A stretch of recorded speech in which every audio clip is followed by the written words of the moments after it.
이재명 대통령의 G7 정상회의 일정이 마무리가 됐습니다. 대통령의 첫 다자 외교 데뷔 무대이기도 했고 6개월여간 멈췄던 정상 외교가 정상화됐다는 의미가 있는 것 같습니다. 예, 정확하게 요약해 주셨습니다. 취임 후 10일 만에 너무 무리한 일정 아니었는가 이런 우려가 있는 게 사실이었지만 돌이켜보면 이제 윤석열 대통령도 취임한 지 2주 안에 굉장히 큰 외교 행세였죠.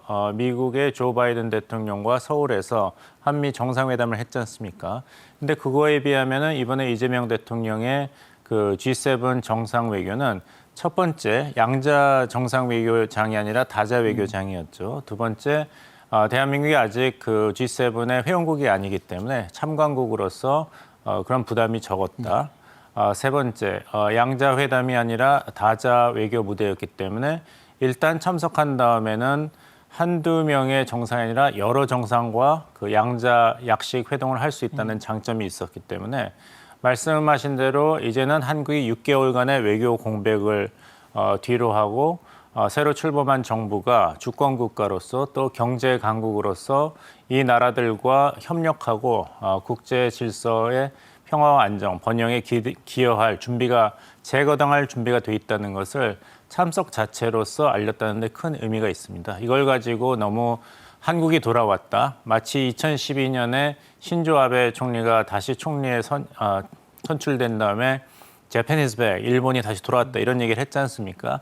만약 그렇게 한다면 그건 너무 과한 것이고요. 아직은 이제 이재명 정부가 국내에 또 세계에 한국이 돌아왔다고 내세울 수 있는 어떤 구체적인 프로그램이 준비되지 않은 상황이니까 한국 대통령이 G7 정상회의에 여유 있게 참석하였다는 것, 그리고 의견을 다른 정상과 교환하였다는 것 자체가 충분히 한국 민주주의의 회복, 그리고 한국이 국제 기여와 협력에 준비되었다. 그런 메시지가 정확하게 전달되었습니다. 예, 양자 회담 성과들도 좀 짚어보겠습니다. 사실 첫째 날은 이제 초청국들 남아공이랄지 호주와 양자 회담을 그렇습니다. 했는데 예. 둘째 날 이제 G7 회원국 영국과 회담을 했습니다. 한영 FTA 관련 이야기도 있었고 또 북핵 문제 해결을 위한 협력도 좀 논의가 된 것 같습니다. 예, 그렇습니다.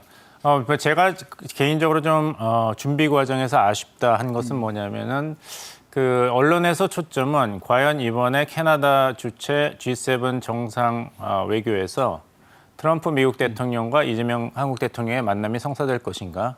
마치 그것이 성공의 유일한 잣대인 것처럼 초점이 맞춰져서 G7이란 다자 외교장에서 왜 외교 역량을 그렇게 한 군데에만 초점을 맞추는 것인가. 그런 아쉬움을 표현한 적이 있습니다. 예. 마치 올림픽에 나가는데 우리나라 축구팀이 금메달을 따냐 안 따냐 다른 종목도 많은데요. 그런 아쉬움이 있었는데 다행히 미국 트럼프 대통령의 조기 귀국이 결정되기 전부터 이재명 대통령께서는 이제 호주의 앤서니 엘브리지 총리 그리고 남아프리카 공화국의 시릴 라리포사 대통령과 양자 회담을 했지 않습니까? 이것이 그냥 한 것이 아니라 호주는 이제 외교 관계의 수준에서 가장 높은 수준을 우리와 맺고 있습니다. 네. 포괄적 전략적 협력 동반자 관계이기 때문에 중요한 파트너고 또 남아프리카 공화국은 트럼프 대통령조차도 까다로운 트럼프 대통령도 백악관에서 정상회담을 할 정도로 남아프리카의 공화국의 중요성은 미국도 인정하고 있기 때문에 거기에 더해서 말씀하신 대로 영국 총리와도 양자 회담을 가지고 상호 관심사를 논의했다는 것은 G7이라는 다자 외교장에서 엘리트 국가들과 결실 있는 협력 방안을 논의했다는 그런 실리를 챙기는 실용 외교의 시험대로서는 충분히 성과가 있었다고 보입니다. 예. 자, G7 정상회의 각국 정상들이 굉장히 많이 모이는 자리이기도 하고 또 공식 환영식이 있었습니다. 단체 사진 촬영을 하게 되는데 이와 관련한 에피소드들도 좀 많다고요. 그렇습니다. 이재명 대통령이 상당히 여유 있게 사진 촬영하는 모습이 또 영상으로 공개가 돼서 화제가 됐는데 공식 환영식에 참석을 했고 남아공 대통령과 대화를 나누면서 단체 사진 장소로 이제 입장을 예. 합니다. 이렇게 또 서로 간에 인사 나눌 수 있는 그런 또 소통이 필요하겠죠. 또 위치가 상당히 중요한데 우리가 이게 공식 사진을 찍을 때 중앙 정도가 딱 좋습니다. 왜냐하면 사진에 바로 딱 이 중심에 이제 들어오기 때문에 마크 카니 캐나다 총리 바로 뒤에 딱 위치를 하고 있으니까 이 캐나다 총리가 주최를 하고 있기 때문에 여기를 중심으로 해서 초점을 맞추거든요. 바로 양옆에는 또 방금 전에 우리 봉 박사님께서 말씀하신 영국과 남아공 정상 또 사이에 또 의장국들과 함께 기념사진 찍으면서 끝나고 났을 때는 사진을 찍고 나서 이제 퇴장을 하면서 젤렌스키 대통령과 또 악수를 나누었고 제가 유독 좀 관심 있게 봤던 부분은 누구와 가장 화기애애한 모습을 볼까 물론 뭐 트럼프 대통령과 만났더라도 화기애애했을 텐데 룰라 대통령입니다. 이 룰라 대통령과 상당히 친분이 교감될 것이라고 생각했는데 서로 이렇게 어깨동무를 하면서 허리를 감싸 안으면서 서로 환하게 웃으면서 대화를 몇 마디 나누면서 퇴장하는 모습이 상당히 화제가 됐습니다. 말 그대로 한 브라질 관계가 더 성숙해지겠구나라는 기대감을 갖게 됩니다. 예. 자, 양자 회담 이야기 조금 더 이어가 보겠습니다. 이제 둘째 날까지 합치면은 총 한 9개 나라 정상들과 양자 회담을 한 것으로 알려지고 있는데 어떤 나라들이 있었는지 좀 알아볼까요? 캐나다, 일본, EU. EU는 계속 국가가 아닙니다만 연합체로서 계속 G7에 참가하고 있고 영국, 인도, 멕시코, 그다음에 UN 사무총장 그리고 브라질 이렇게 되어 있죠. 그러니까 말씀드린 대로 다자 외교의 장이기 때문에 그 여러 정상들과 이런 만남을 가질 수 있다는 것.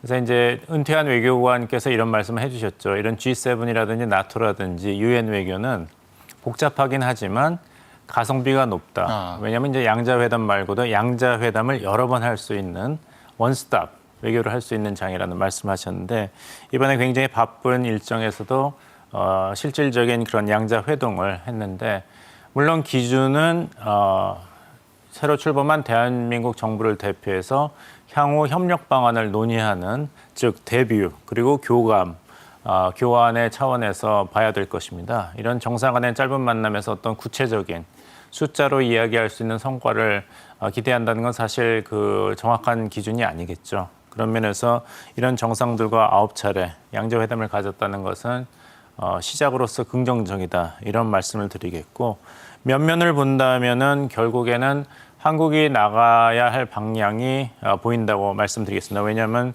지금 여론조사에서 가장 강하게 나오고 있는 건 여기 배수정님이 계시지만 이런 전국도 굉장히 빨리 수습이 돼야 되겠지만 굉장히 많은 대다수의 국민들은 경제 위기 극복이다.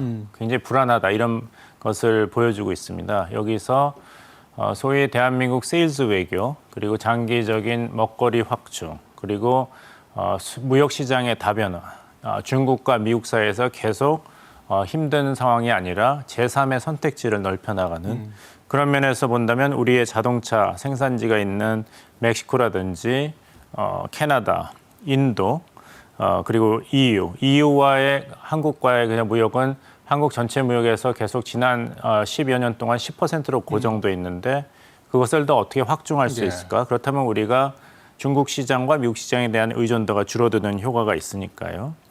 이런 것하고 또 하나는 히토류입니다. 지금 히토류 매장량과 생산량에서 중국이 확고부동한 세계 1위입니다.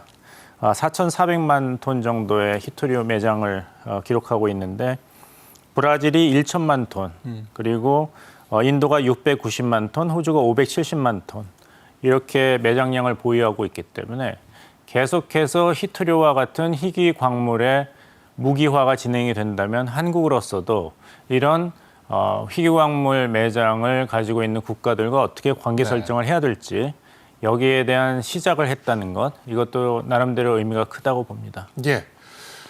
자, 이재명 대통령이 각국 정상들과 릴레이 정상회담을 이어갔습니다. 브라질 대통령과의 만남 관련해서 강유정 대통령실 대변인 브리핑 듣고 오겠습니다. 이재명 대통령이 G7 정상회의를 통해 다자 외교에 성공적으로 대비했습니다. 캐나다 카나나스키스를 찾은 이재명 대통령은 오늘 오전 루이스 이나시우 룰라 다 시우바 브라질 대통령과 정상회담을 가졌습니다. 이 대통령은 가난했던 어린 시절의 어려움과 정치적인 압박을 이겨내고 결국 승리했다는 두 사람의 공통점을 언급하면서 룰라 대통령과 교감했습니다. 예, 앞서 이제 단체 사진 촬영할 때도 룰라 대통령하고 상당히 격이 없는 모습을 보여줬다고 말씀을 해주셨는데 이런 게 양자 회담에서도 좀 확인이 됐습니다. 서로 좀 어려웠던 시기에 대한 이야기도 오간 것 같고 그리고 영국 총리와는 서로 이제 인권 변호사 출신이라는 공통점을 또 가지고 있기도 그렇죠. 하더라고요. 그게 외교에서 중요한 게 또 첫 무대예요. 그러다 보니까 이제 이재명 대통령이 이른바 FD, Friendly Diplomacy, 그러니까 아주 친밀하게 이렇게 다가가서 환하게 웃고 그래 이제 상대방도 마음을 여는 것이거든요. 이재명 대통령이 멕시코 대통령 셰인바움 여성 대통령인데 높은 지지율 비결이 뭐냐 이렇게 또 물어보면서 야당과도 토론을 한다. 근데 이제 셰인바움 대통령이 상당히 유명한 것이 트럼프 대통령을 잘 다뤄요. 잘 다룬다는 표현이 소통을 잘한다는 얘기죠. 그런 부분에 대해서도 좀 일종의 이 꿀팁을 얻지 않았을까 이재명 대통령이 그렇게 보고 인도 모디 총리와는 어려웠던 유년 시절에 공감되죠. 모디 총리도 참 힘들었거든요. 그런 부분들을 이야기를 나누다 보니까 서로 막 친구 사이가 되는 거죠. 더군다나 모디 총리가 2000년 전에 이 허황옥 김수로왕과 결혼했던 황옥 이야기까지 꺼냅니다. 이러면 또 역사가 깊어지죠. 중요한 것은 이제 바로 룰라 대통령입니다. 화면에 계속 보고 계신데 너무 친해요. 그래서 저는 오랫동안 서로 만났던 관계인가 할 정도인데 그 이야기를 합니다. 이재명 대통령이 소년공 시절에 프레스기에 눌려서 팔을 다쳤다는 게 그걸 아냐. 그러냐. 그러면서 몇 살 때냐. 이러면서 마치 자기의 유년 시절을 교감하듯이 그렇게 됐고 말 그대로 이 스티머 이 영국 총리는 바로 이 인권 변호사 출신입니다. 그러다 보니까 서로 간에 이렇게 또 교감하면서 서로 악수를 나누면서 또 그 이야기를 하다 보니까 상대방의 이 공감대를 형성하는 그런 이른바 친밀 외교의 상당히 좀 좋은 모습을 보여줬다고 볼 수 있겠습니다. 예.